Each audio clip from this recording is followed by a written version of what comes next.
আসসালামু আলাইকুম রহমতুল্লাহ। আশা করি ভালো আছেন। তো 3 মাস গ্যাপ দেওয়ার পর আবার ফার্মে নতুন করে ব্রয়লার বাচ্চা তুললাম। আজকে বাচ্চার বয়স 3 দিন।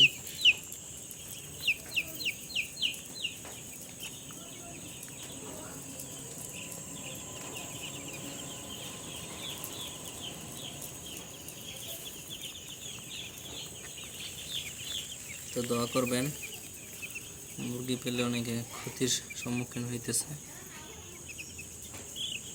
সবাই লাভের আশায় মুরগি পালায়।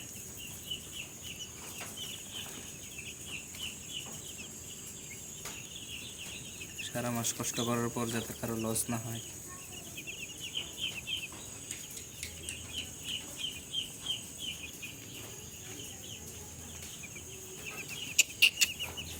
এদিকে তাকাও, কথা শোনে না।